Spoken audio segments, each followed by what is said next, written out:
Puan Tanah adalah dewa. Bab 659. Ketika suara orang banyak mereda, Qin Ming melanjutkan, karena semua orang yang hadir di sini mengakui bahwa kita adalah keluarga, maka aku tidak akan malu. Hong Lian adalah wanitaku, dan urusannya adalah urusanku. Kurasa kalian semua mengerti apa yang kumaksud, kan? Saya mengerti, saya mengerti. Gao Pengtian dan yang lainnya mengangguk. Entah kau mengerti atau tidak, aku perlu menekankan bahwa Hong Lian adalah wanitaku. Apapun yang dia lakukan, aku akan mendukungnya tanpa syarat. Aku harap kau akan bekerja sama denganku di masa depan. Jika ada yang berani mengatakan satu hal di depannya dan hal lain di belakangnya, dan ingin menyakitinya. Setelah mengatakan ini, Qin Ming sengaja berhenti, matanya tiba-tiba menjadi setajam pisau, dan dia melirik Gao Pengtian dan yang lainnya. Orang-orang ini menghindarinya satu demi satu, dan tidak ada yang berani menatapnya. Siapapun yang berani menyakiti Hong Lian di belakangnya akan berakhir seperti cangkir teh ini. Aku akan memastikan dia tercabik-cabik dan tidak punya tempat untuk dikubur. Saat dia berbicara, Qin Ming menjentikkan tangannya dan cahaya merah melesat secepat kilat. Ruangan ini adalah tempat perkumpulan teratai merah mengadakan pertemuan geng. Di tengahnya terdapat meja konferensi oval yang dapat menampung lebih dari selusin orang. Situ Hong Lian duduk di tengah, beberapa orang dari perkumpulan teratai merah duduk di sebelah kiri, dan Gao Pengtian serta beberapa mantan anggota geng Elang Langit lainnya duduk di sebelah kanan. Ada cangkir teh di depan setiap orang. Cahaya merah secepat kilat terbang dari sisi kiri meja konferensi oval, berputar membentuk lingkaran, terbang kembali dari sisi kanan, dan jatuh ke tangan Qin Ming lagi. Pah, pah, pah. Saat lampu merah itu melesat, cangkir-cangkir teh di hadapan semua orang pecah satu demi satu, dan teh pun berhamburan kemana-mana. Semua orang terkejut dan tercengang. Mereka bahkan tidak menyekat teh yang terciprat ke tubuh mereka. Mata mereka bergerak mengikuti cahaya merah dan akhirnya jatuh ke tangan Qin Ming. Qin Ming terlihat memegang belati merah di tangannya. Tidak diragukan lagi bahwa cahaya merah tadi dipancarkan oleh pedang peminum darah. Sebelum semua orang bisa melihat dengan jelas, Qin Ming melemparkan pedang peminum darah lagi. Kali ini, pedang peminum darah tidak merusak apapun, tetapi berputar dan terbang maju mundur di atas kepala semua orang, bergerak maju mundur. Gao Pengtian dan yang lainnya tidak dapat menahan rasa dingin di tengkuk mereka, seolah-olah ada pedang yang tergantung di atas kepala mereka yang dapat jatuh kapan saja. Meskipun mereka tahu bahwa Qin Ming tidak akan membunuh siapapun dalam situasi seperti itu, mereka tidak dapat menahan rasa takut, dan sebuah pertanyaan yang sangat realistis muncul di benak mereka. Jika pedang terbang ini menyerangnya, dia pasti akan mati kecuali dia adalah iblis kucing 9 nyawa. Qin Ming memamerkan sedikit keahliannya, yang memiliki efek jera yang baik untuk membunuh satu orang demi memperingatkan yang lain, dan dia sangat puas dengan ekspresi ketakutan dan terkejut dari kerumunan. Dia menunjukkan senyum minta maaf di wajahnya dan berkata, "Maafkan aku tidak mengendalikan kekuatanku dengan baik dan tehnya tumpah ke kalian. Maafkan aku." "Tidak, tidak masalah. Saudara Qin benar-benar dewa." Dengan keterampilan pedang terbangnya yang unik, dia dapat mengambil kepala musuh di tengah pasukan yang kacau tanpa usaha apapun. Gao Pengtian kembali sadar dan dengan cepat memimpin dalam bertepuk tangan dan memujinya. "Hebat, hari ini mataku benar-benar terbuka. Ternyata pedang terbang legendaris itu nyata. Saudara Qin memang dewa. Jika kami tahu bahwa saudara Qin begitu berkuasa, kami pasti sudah datang kepadanya lebih awal. Kami buta sebelumnya dan telah menyinggung saudara Qin. Mohon maafkan kami. Aku yakin bahwa dengan pedang terbang Qin Ming saja, tidak ada seorang pun di dunia ini yang bisa lolos." Efek yang diinginkan tercapai, Qin Ming tertawa, meraih udara dengan tangan kanannya, dan pedang peminum darah terbang kembali ke tangannya lagi. "Ini adalah trik terbaikku. Aku tidak pernah menggunakannya di depan orang luar. Aku memperlakukanmu seperti orangku sendiri, jadi aku akan memamerkannya. Maaf telah mempermalukan diriku sendiri. Saudara Qin sangat rendah hati. Itu benar-benar membuka mata kami dan kami sangat mengaguminya. Ya, jika aku tidak melihatnya dengan mata kepalaku sendiri, aku tidak akan percaya bahwa ada orang di dunia ini yang dapat menggunakan pedang terbang legendaris itu. Saudara Qin jelas yang terbaik di dunia." Gao Pengtian dan yang lainnya memuji Qin Ming lagi dan memiliki pemahaman baru tentangnya. Mereka hanya tahu bahwa Qin Ming sangat terampil sebelumnya, tetapi setelah melihatnya hari ini, mereka merasa bahwa dia bahkan lebih baik daripada rumor yang beredar. Qin Ming mengejutkan semua orang yang hadir dengan keterampilan pedang terbangnya yang unik. Paling tidak, jika mereka berani berpikir dua kali tentang situ Hong Lian, mereka harus terlebih dahulu mempertimbangkan berapa banyak kepala yang harus mereka penggal. Semuanya, diam. Qin Ming mengepalkan tangannya, dan ruang konferensi langsung menjadi sunyi, semua mata tertuju padanya. "Tolong rahasiakan ini untukku. Ketahuilah bahwa aku bisa menerbangkan pedang, dan jangan beritahu siapapun. Aku tidak ingin memperlihatkan keahlian khususku. Saudara Qin, harap tenang. Kami berjanji tidak akan membocorkannya. Kami akan menyimpan rahasia ini untukmu. Siapapun yang berani membocorkannya akan ditabrak mobil dan terbunuh saat keluar." Gao Pengtian dan yang lainnya berjanji dengan sungguh-sungguh. Metode pencegahan yang digunakan Qin Ming, yang mirip dengan membunuh satu orang untuk memperingatkan 100 orang, bukanlah hal baru. Situ Honglian juga berpikir untuk menggunakan metode ini untuk mencegah Gao Pengtian dan yang lainnya, tetapi dia tidak tahu bagaimana melakukannya. Melihat Qin Ming menunjukkan keterampilan pedang terbangnya di tempat, dia tidak bisa tidak mengagumi Qin Ming lebih lagi. Hanya itu yang ingin kukatakan. Aku tidak akan mengganggu kalian untuk melanjutkan rapat. Setelah rapat, jika ada yang tidak mau pergi, aku akan membelikannya minuman. Setelah mencapai tujuannya, Qin Ming mengucapkan beberapa patah kata sopan lagi, lalu berdiri dan berjalan keluar dari ruang rapat. Diskusi selanjutnya berjalan sangat lancar. Gao Pengtian dan yang lainnya berkompromi satu demi satu dan dengan suara bulat menyetujui masalah-masalah seperti pembagian kembali wilayah yang diajukan oleh Situ Honglian. Mereka tidak lagi berani menolak untuk menyerah seperti yang mereka lakukan sebelum Qin Ming datang. Situ Honglian tidak merampas terlalu banyak hak dari Gao Pengtian dan yang lainnya. Mantan pemimpin geng Elang Langit masih menjadi pemimpin, dan dia masih mendapatkan semua uang yang seharusnya dia terima. Dia hanya meminta mereka untuk menyerahkan sebagian kecil wilayah itu. Secara umum, mantan pemimpin geng Elang Langit Duan Hong dan yang lainnya tidak kehilangan banyak keuntungan setelah bergabung dengan perkumpulan Teratai Merah. Itu sama saja dengan dipindahkan dari satu perusahaan ke perusahaan lain. Mereka sangat puas dengan hasil ini dan tidak banyak mengeluh di hati mereka. Mereka sebelumnya menolak untuk menyerah, pertama karena mereka tidak mau tunduk pada Situ Honglian dari lubuk hati mereka, kedua mereka ingin bersatu sebagai satu tim untuk memberi peringatan pada Situ Honglian, dan ketiga mereka khawatir jika mereka menyerah, Situ Honglian akan merampas posisi mereka sebagai kepala aula dan mereka tidak akan mendapatkan apapun. Namun, kemunculan Qin Ming mengubah segalanya. Dibandingkan dengan martabat, kepentingan, dan masalah lainnya, kehidupan lebih penting. Mereka harus berkompromi meskipun mereka tidak mau menyerah. Orang yang paling menderita kerugian adalah Gao Pengtian, yang diturunkan jabatannya dari ketua geng menjadi wakil ketua.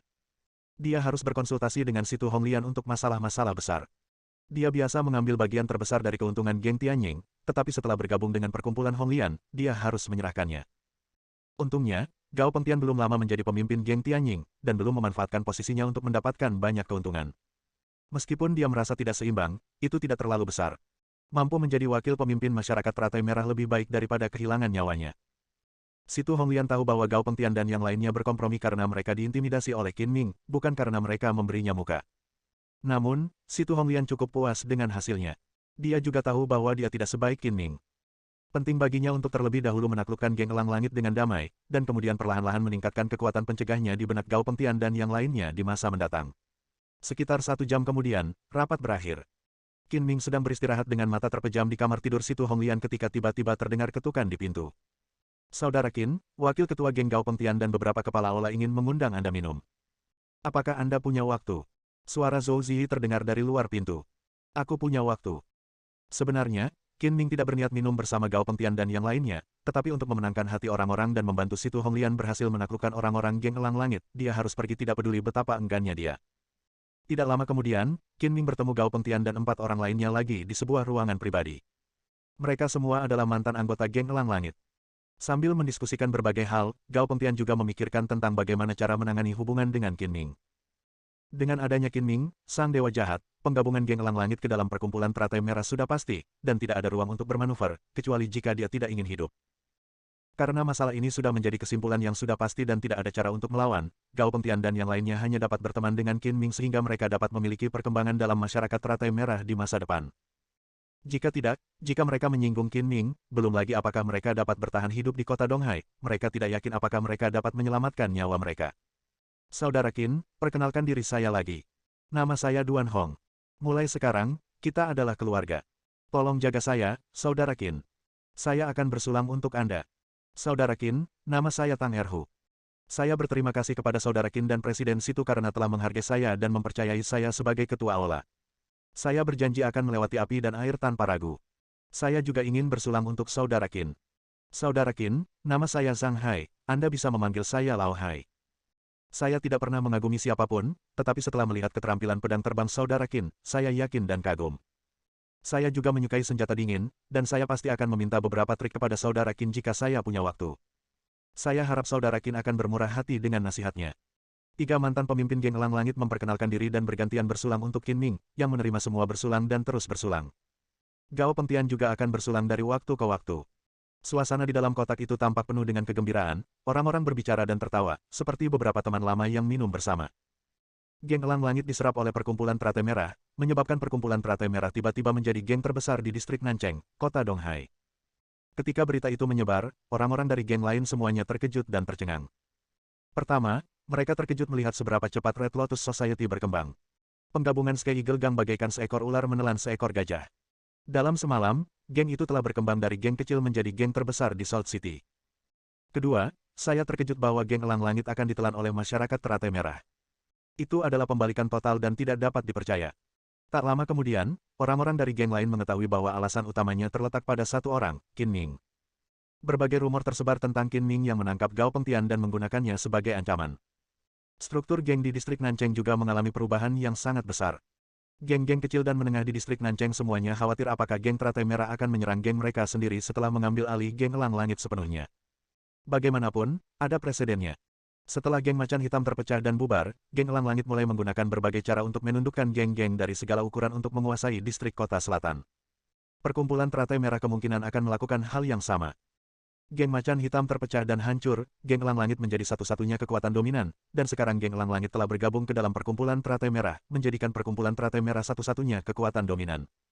Semua perubahan ini terjadi karena Qin Ming sendiri.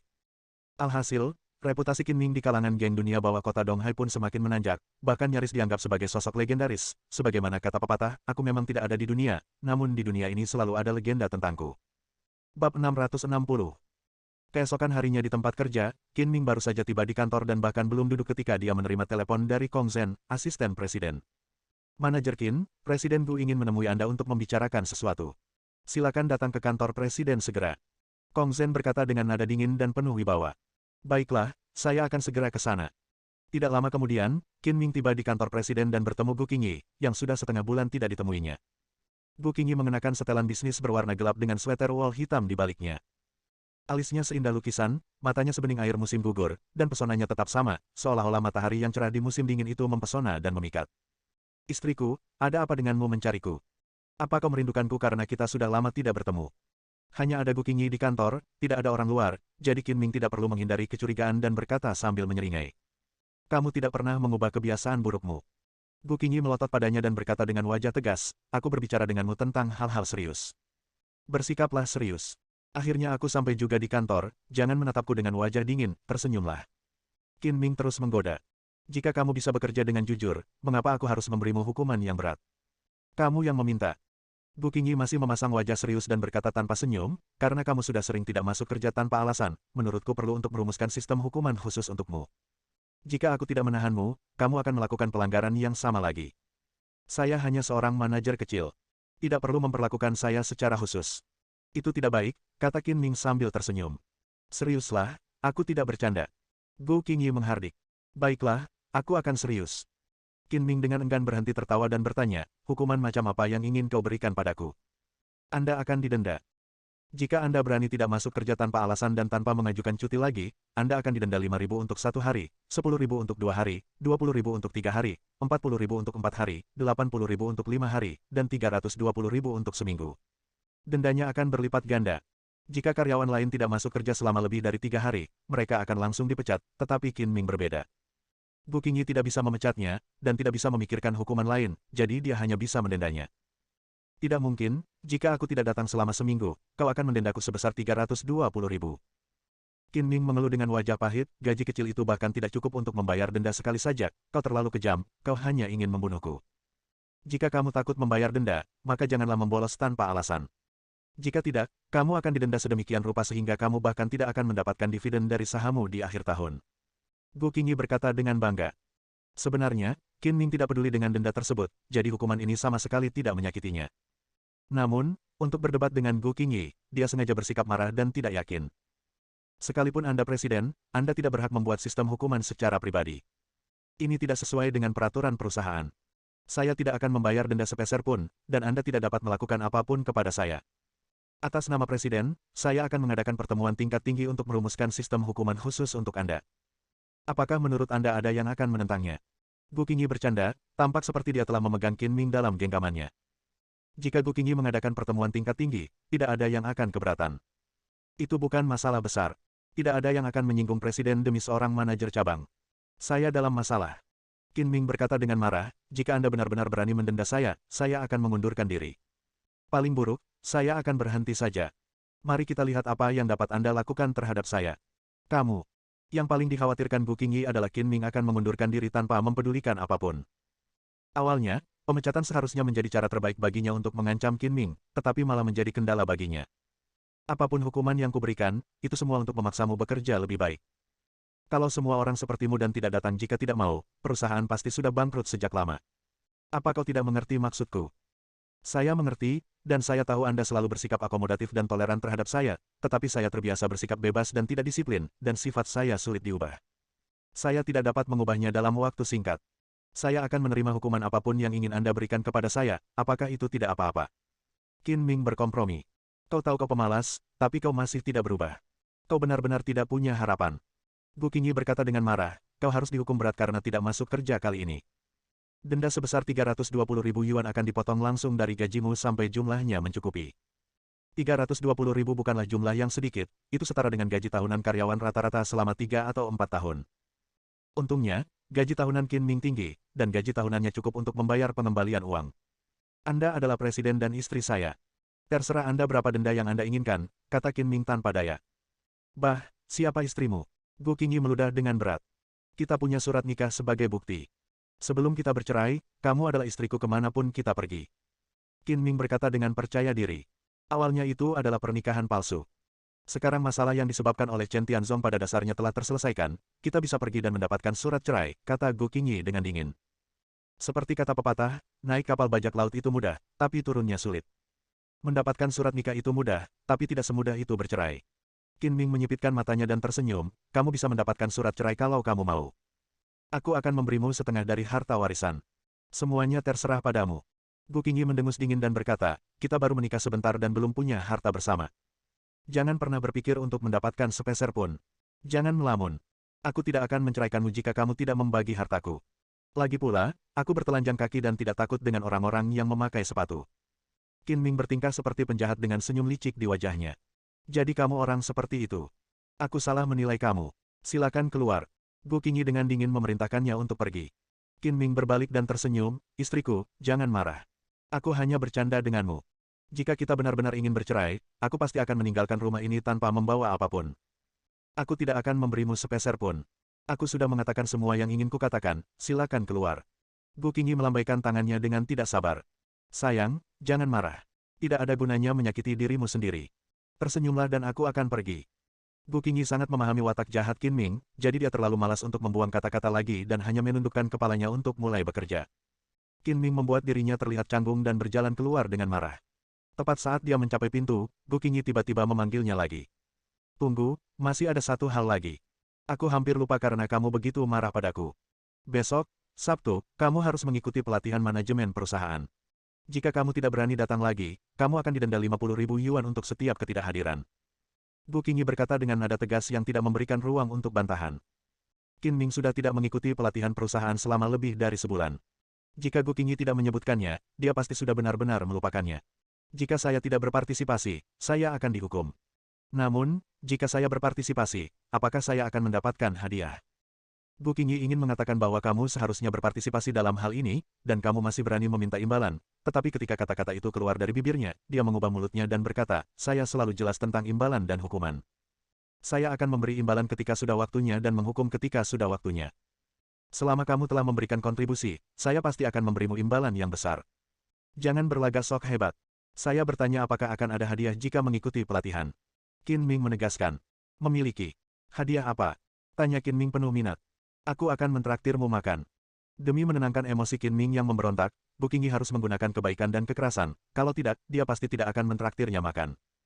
Untuk makananmu, aku juga harus mengikuti pelatihan besok, kata Qin Ming sambil tersenyum. Tidak hanya besok, mulai sekarang kamu harus pergi setiap akhir pekan. Jika kamu tidak masuk kelas 1 kali, kamu akan didenda 50.000. Gu Qingyi berkata dengan serius, juga, aku menelepon guru Yan Suyao dan memintanya untuk mengganti pelajaran untukmu. Sebaiknya kamu mengganti semua kelas yang kamu lewatkan. Jika kamu tidak masuk kelas 1 kali, kamu akan didenda 50.000. Anda dapat mendenda saya sesuka Anda. Jika saya tidak punya uang lagi, Anda akan bertanggung jawab untuk menghidupi saya. Qin Ming berkata sambil tersenyum, kalau begitu saya akan makan dan minum makanan dan minuman Anda, dan berbaring setiap hari dan bertindak seperti orang penting. Gu Qingyi pura-pura tidak mendengar, melambaikan tangannya dengan tidak sabar, dan mengusir Qin Ming. Ketika Qin Ming kembali ke kantor, dia mendapati Liu Wenjing tidak ada di sana, hanya Su Xiaoyue yang ada di sana. Dia bertanya dengan santai, di mana Xiao Jing? Kamu sedang sibuk apa? Dia pergi ke departemen propaganda untuk suatu pekerjaan dan pergi menemui idolanya, jawab Su Xiaoyue. Idolanya. Qin Ming ragu sejenak dan berkata, apakah kamu berbicara tentang Ji Rumeng? Su Xiaoyue mengangguk dan berkata, Ji Rumeng datang ke perusahaan hari ini untuk membicarakan sesuatu. Dia pergi ke sana setelah mengetahuinya. Saya pikir dia pergi ke sana khusus untuk bertemu idolanya dan berbicara tentang pekerjaan di saat yang sama. Kata Qin Ming sambil tersenyum. Bisa dibilang begitu. Su Xiaoyue juga tersenyum. Dia tahu bahwa Qin Ming tidak akan mengatakan apapun jika dia pergi untuk melakukan beberapa hal pribadi selama bekerja, jadi dia menjawab dengan jujur. Kamu makin keterlaluan dengan tidak bekerja dengan baik selama jam kerja. Qin Ming berpura-pura marah dan berkata, tidak, aku juga harus merumuskan sistem hukuman untukmu agar kamu tidak kena tilang. Mulai sekarang, kamu akan didenda jika terlambat, pulang lebih awal, atau melakukan hal-hal pribadi selama jam kerja. Berapa dendanya? Su Xiaoyue bertanya dengan heran. Qin Ming tidak pernah bertanya tentang keterlambatan atau pulang lebih awal sebelumnya. Dia tidak tahu mengapa dia tiba-tiba meminta denda. Denda 50 yuan setiap kali akan digunakan sebagai dana pensiun. Di akhir bulan, kita akan menghitung jumlah total denda dan menggunakan uangnya untuk makan bersama. Qin Ming mengatakan ini dengan santai setelah mendengar tentang denda dari Gu Qingyi. Namun, tidak mungkin baginya untuk bersikap seberat Gu Qingyi, yang hampir merupakan hukuman mati. Denda keterlambatan adalah hal yang wajar, dan Su Xiaoyue tidak keberatan. Ia tersenyum dan bertanya, Saudara Qin, jika Anda terlambat atau pulang lebih awal, apakah Anda juga akan didenda? Tentu saja, kita harus memperlakukan semua orang secara setara. Jika saya melanggar aturan, saya juga akan dihukum. Senyum licik muncul di wajah Su Xiaoyue. Dia mengulurkan tangan gioknya yang putih dan berkata, kamu tidak masuk kerja selama berhari-hari tanpa alasan minggu lalu. Bayar dendanya dulu. Baiklah, aku akan memimpin dulu. Qin Ming merasa seperti telah menggali lubang dan akhirnya melukai dirinya sendiri, tetapi denda itu tidak seberapa, jadi dia tidak peduli.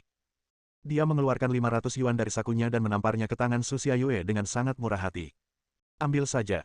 Tidak perlu mengganti yang ekstra. Terima kasih, bos. Su Xiaoyue berkata sambil tersenyum, uang ini akan saya simpan sementara. Setiap pembayaran akan dicatat dalam buku dan saya tidak akan pernah menggelapkannya. Tenang saja, Saudara Qin.